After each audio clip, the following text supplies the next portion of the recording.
राजा साहब ने एक रियायत दी है। उन्होंने कहा है कि अगर तू कल दरबार में ऐसी हालत में आए कि न पैदल हो, न सवारी पर, न नंगी हो, न कपड़ों में, न रास्ते पर हो, न रास्ते से बाहर, तो शायद वो तेरे बाप की जान बख्शने के बारे में सोचें, वरना कफन तैयार रखना। वीडियो को लाइक करना और अपनी उम्र जरूर बताना। बहुत समय पहले की बात है। एक रामपुर नाम का गांव हुआ करता था। इसी गांव में रहता था होरी। होरी स्वभाव का इतना सीधा कि कोई उसे पानी पिलाकर उसकी जमीन लिखवा ले तो वो उसे भी दुआ दे दे। लोग उसे मूर्ख कहते थे, पर उसकी 18 साल की बेटी लाली पूरे इलाके में अपनी चतुराई के लिए मशहूर थी। वक्त खराब था, लगान बढ़ चुका था और घर की छत से अब छप्पर के तिनके गिर रहे थे। लाली, ओ लाली, देख बेटा, आज सूरज कुछ ज्यादा ही आग उगल रहा है। खेत की मिट्टी पत्थर जैसी हो गई है। हल चलाने जाता हूं तो बैल भी मुंह फेर लेते हैं। बापू, बैल मुंह नहीं फेर रहे, वो थक गए हैं। और आप भी। कितनी बार कहा है कि जमींदार के उस ऊसर खेत को छोड़ दो, वहां घास भी नहीं उगेगी। मेहनत वहां करो जहां ऊपर वाले ने बरकत दी हो। अरे पगली, पुरखों की जमीन है, कैसे छोड़ दूं? लोग कहते हैं कि इस खेत के नीचे कभी खुशहाली दबी थी। क्या पता आज वो बाहर आ जाए। बापू, खुशहाली ऊपर से नहीं आती, अक्ल से बनानी पड़ती है। होरी फिर से अपने खेत पर चला गया। दोपहर की चिलचिलाती धूप में जब जमीन से भाप निकल रही थी, होरी का हल अचानक किसी सख्त चीज से टकराया। एक ऐसी आवाज आई जैसे लोहे ने सोने को छुआ हो। होरी ने झुककर मिट्टी हटाई। उसकी के नीचे से एक चमकती हुई पीली धातु की चीज बाहर निकल रही थी। ये क्या है? हे भगवान, ये तो सोने का ओखल है। इतना बड़ा, इतना भारी, मेरी तो 7 पुश्तें तर जाएंगी। होरी खुशी के मारे पागल होकर उस भारी ओखल को उठाकर घर की तरफ भागा।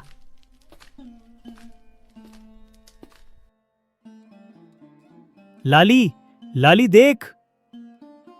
लेकिन जैसे ही लाली ने उसे देखा, उसके चेहरे पर खुशी की जगह चिंता की लकीरें उभर आईं।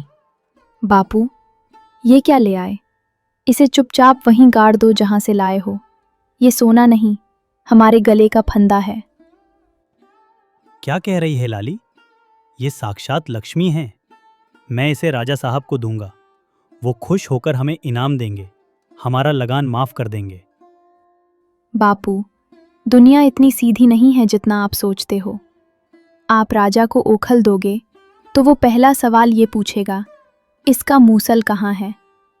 क्योंकि ओखल और मूसल हमेशा साथ होते हैं। जब आप कहोगे कि मूसल नहीं मिला, तो राजा समझेगा कि आपने मूसल चुरा लिया है। वो आपको इनाम नहीं, जेल देगा।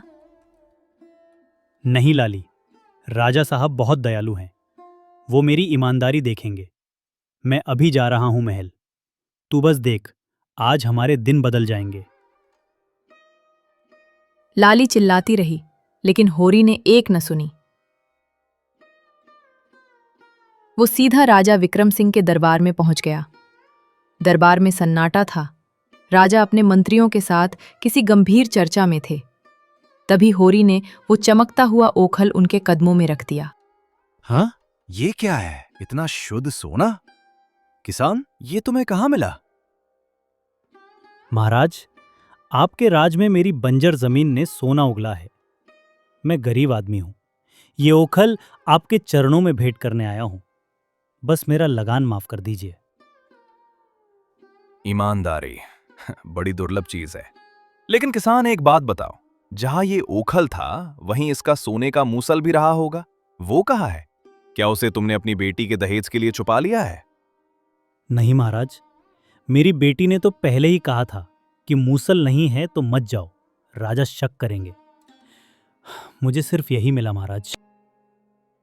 इसका मतलब तुम्हारी बेटी को पहले से पता था कि मूसल गायब है मंत्रियों, इसे काल कोठरी में डाल दो और इसकी बेटी को संदेश भेजो कि या तो कल तक सोने का मूसल दरबार में हाजिर करे, वरना इसके बाप की गर्दन धड़ से अलग कर दी जाएगी। सैनिकों ने होरी को घसीटते हुए अंधेरी कोठरी में फेंक दिया। होरी की सादगी उसे वहां ले आई थी जहां मौत खड़ी थी। जेल की सलाखों के पीछे से होरी सिर्फ एक ही बात बुदबुदा रहा था, लाली सही थी, काश मैंने अपनी बेटी की बात मान ली होती। महाराज, सुना है उस किसान की बेटी बहुत चतुर है। अगर वो मूसल नहीं लाई तो क्या आप सच में किसान को मार देंगे?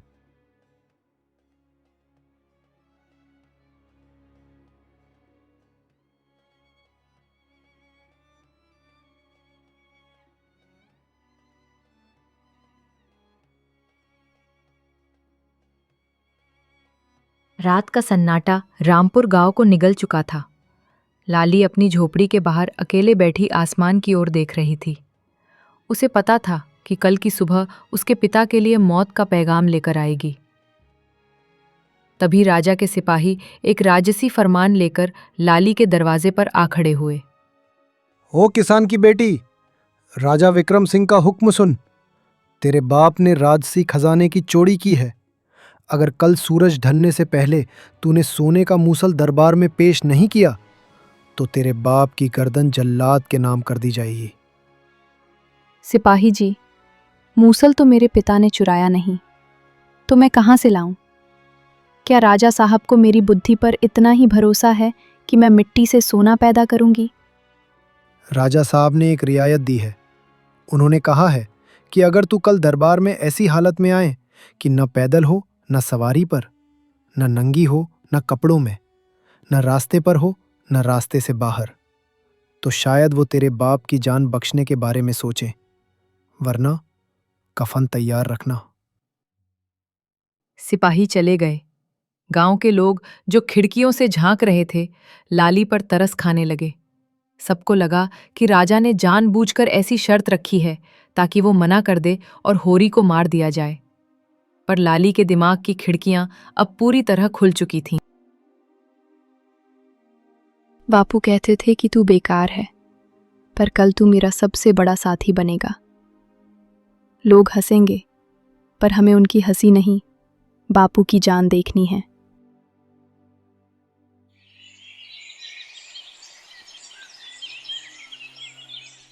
अगली सुबह महल के बाहर भीड़ जमा थी। लोग उस मूर्ख किसान के अंजाम का इंतजार कर रहे थे। तभी दूर से एक ऐसी आकृति आती दिखी कि पहरेदारों की आंखों पर यकीन करना मुश्किल हो गया। वजीर भागते हुए राजा के पास पहुंचा। महाराज, गजब हो गया। वो लड़की, वो पागल हो गई है या फिर उसने जादू कर दिया है। वो दरबार की तरफ आ रही है, पर उस हाल में जिसे कोई सोच भी नहीं सकता। दरबार के द्वार खुले। लाली अंदर दाखिल हुई। उसने अपने शरीर पर एक बड़ा मछली पकड़ने वाला जाल लपेटा हुआ था, जो ना तो पूरा कपड़ा था और ना ही वो नंगी थी। उसका एक पैर उनके बूढ़े गधे की पीठ पर था और दूसरा पैर जमीन पर घिसट रहा था, जिससे वो न तो पूरी पैदल थी और ना ही पूरी सवारी पर। और सबसे कमाल की बात, वो मुख्य सड़क की धूल छोड़कर रास्ते के किनारे बनी ऊबड़ खाबड़ नाली की मेड़ पर चल रही थी, जो न रास्ता था और ना ही रास्ते से बाहर। ठहरो, ये क्या स्वांग है? लड़की, क्या तुझे अपनी जान की परवाह नहीं? महाराज, आपने ही तो कहा था, मैं न नंगी हूं न कपड़ों में, मैं न पैदल हूं न सवारी पर, और मैं न रास्ते पर हूं न रास्ते से बाहर। क्या अब भी आपको लगता है कि मैं आपके दरबार के काबिल नहीं? वजीर, इसकी हिम्मत और अकल तो देख। इसने मेरी उस शर्त को सच कर दिखाया जिसे मैंने मजाक समझा था। महाराज, बुद्धि का मजाक नहीं उड़ाना चाहिए। मेरे पिता ने अपनी सादगी में आपको ओखल दिया और आपने उसे काल कोठरी दी। क्या एक राजा का न्याय यही है? शर्त पूरी हुई, ये मैं मानता हूं, पर ओखल का मूसल कहां है?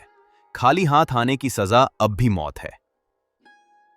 महाराज, मूसल तो मेरे घर में है, पर उसे लाने के लिए आपको एक छोटा सा काम करना होगा। ये मिट्टी की मटकी लीजिए। इसमें बस एक ऐसे आदमी का पसीना भर दीजिए जिसने आज तक कभी झूठ न बोला हो और न कभी किसी का दिल दुखाया हो। जैसे ही मटकी भरेगी, मूसल खुद ब खुद प्रकट हो जाएगा। दरबार में सन्नाटा छा गया। राजा ने वजीर की ओर देखा, वजीर ने सिपाहियों की ओर। सबकी नजरें झुक गईं। राजा समझ गया कि लाली ने उसे अपने ही जाल में फंसा लिया है। वाह, लाजवाब।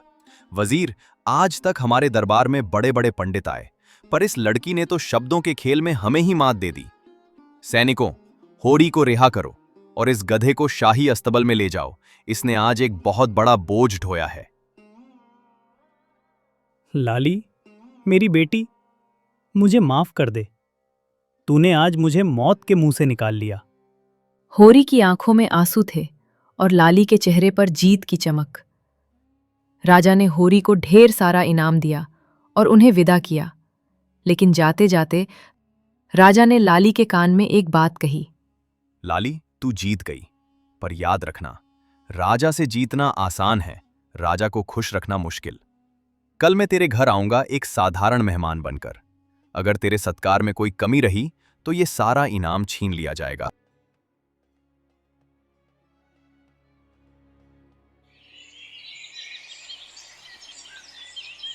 रामपुर गांव की हवाओं में आज एक अलग ही हलचल थी।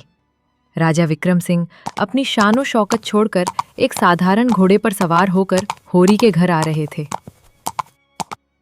पर यह कोई साधारण मुलाकात नहीं थी, ये एक परीक्षा थी। राजा देखना चाहता था कि जिस लड़की ने महल के वैभव को चुनौती दी, वो अभाव में रहकर मर्यादा कैसे निभाती है। लाली, ओ लाली, देख बेटा, राजा साहब की सवारी गांव की पगडंडी पर दिख रही है। घर में ना बैठने को ढंग का आसन है, न खिलाने को पकवान। हम तो बर्बाद हो जाएंगे। राजा साहब को खाली हाथ देख गुस्सा आ गया तो? बापू, शांत हो जाइए। राजा साहब महल छोड़कर यहाँ आए हैं तो वो पकवान खाने नहीं, हमारा कलेजा देखने आए हैं। आप बस मुस्कुराकर उनका स्वागत कीजिए, बाकी मैं संभाल लूंगी।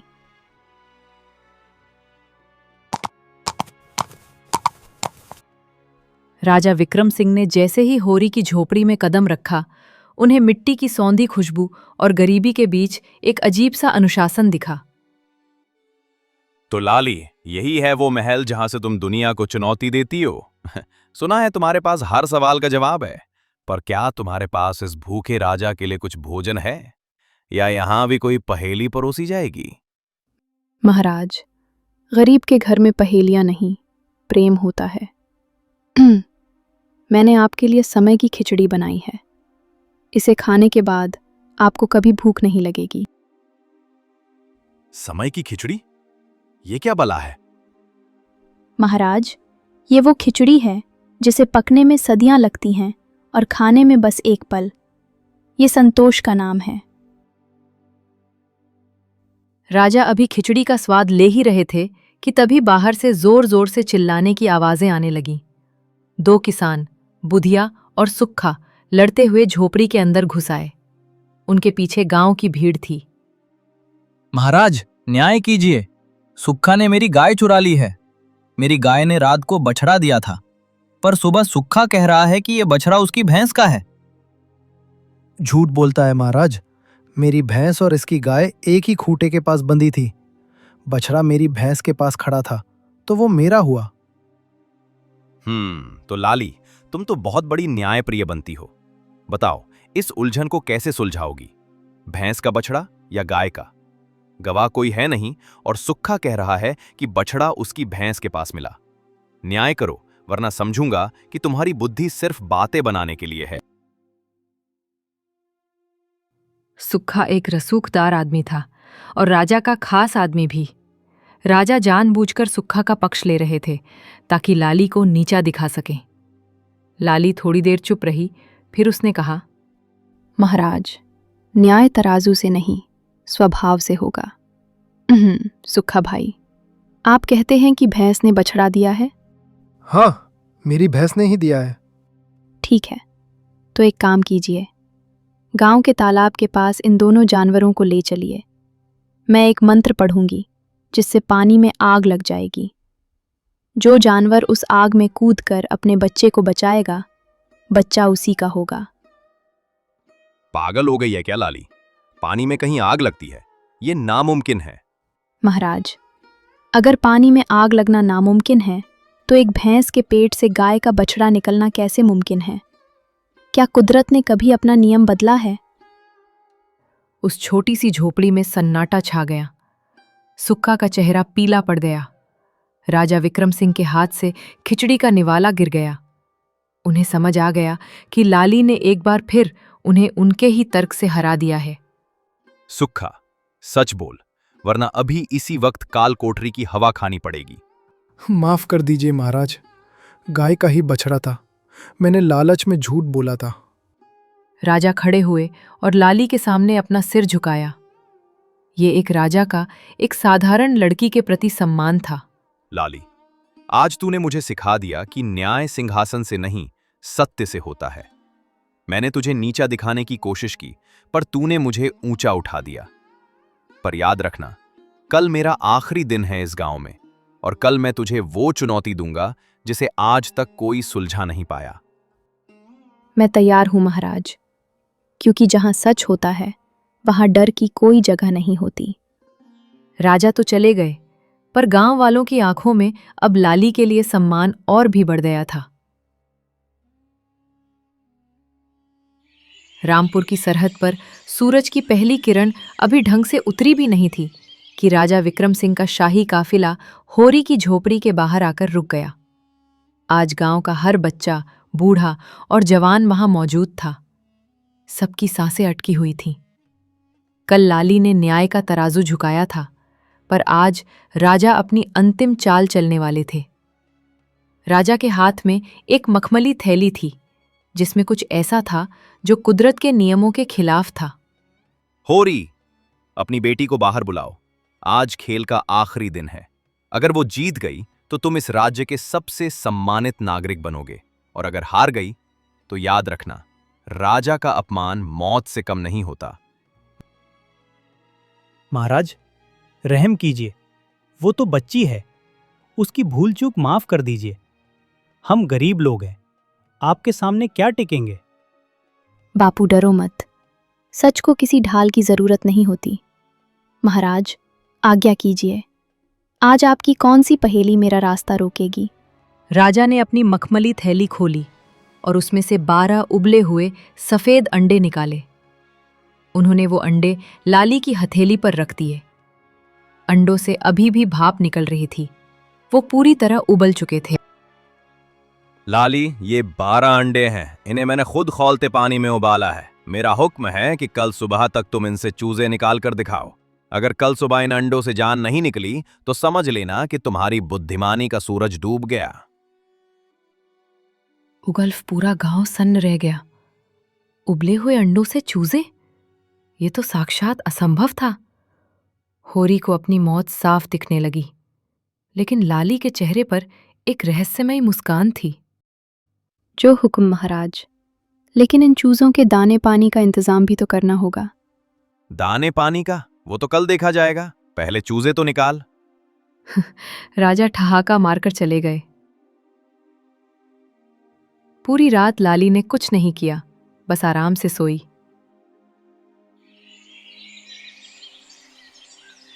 सुबह हुई। राजा अपने मंत्रियों के साथ फिर से होरी के आंगन में दाखिल हुए। लाली बाहर आई, पर उसके हाथ में चूजे नहीं, बल्कि एक बर्तन में भुना हुआ बाजरा था। कहाँ है चूजे? तू ये अनाज लेकर क्यों खड़ी है? क्या तूने मेरा मजाक उड़ाया है? नहीं महाराज, चूजे तो निकलने ही वाले हैं, पर उनके खाने के लिए मुझे ये बाजरा बोना है। लेकिन महाराज, एक शर्त है। ये बाजरा भुना हुआ है। नियम ये है कि इसे वही इंसान बो सकता है जिसने अपने जीवन में कभी कोई पाप न किया हो, और इस भुने हुए बाजरे से तभी फसल उगेगी जब आप इसे जादुई तरीके से सींचेंगे। पागल हो गई है क्या? भुने हुए बाजरे से कभी फसल उगती है? जो चीज एक बार आग में जल गई वो दोबारा कैसे पैदा हो सकती है? ये कुदरत के खिलाफ है। बिल्कुल सही कहा महाराज। अगर भुने हुए बाजरे से फसल नहीं उग सकती क्योंकि वो आग में जल चुका है। तो उबले हुए अंडों से चूजे कैसे निकल सकते हैं? क्या कुदरत का नियम अंडों के लिए अलग और बाजरे के लिए अलग है? सन्नाटा, ऐसा सन्नाटा कि अगर एक पत्ता भी गिरता तो उसकी आवाज सुनाई देती। राजा विक्रम सिंह की नजरें जमीन में गड़ गईं। वजीर पसीना पोंछने लगा। राजा को समझ आ गया कि लाली ने न केवल उसकी पहेली सुलझाई है, बल्कि उसे दुनिया के सामने आईना दिखा दिया है। लाली, तूने मुझे हरा दिया। सिर्फ मुझे नहीं, मेरे अहंकार को हरा दिया। मैंने तुझे एक मूर्ख किसान की बेटी समझा था, पर तू तो इस राज्य की सबसे बड़ी गुरु निकली। बेटी, तूने तो मेरा नाम अमर कर दिया। लोग मुझे मूर्ख कहते थे, पर आज तेरी वजह से राजा ने भी सर झुकाया है। बापू, अकल किसी की बपौती नहीं होती, बस हिम्मत चाहिए सच बोलने की। उस दिन के बाद रामपुर गांव की तकदीर बदल गई। लाली ने अपनी बुद्धिमानी से राज्य के कई जटिल मसले सुलझाए। होरी अब गर्व से सिर उठाकर चलता था। और राजा अब कोई भी फैसला लेने से पहले लाली से मशवरा जरूर लेते थे।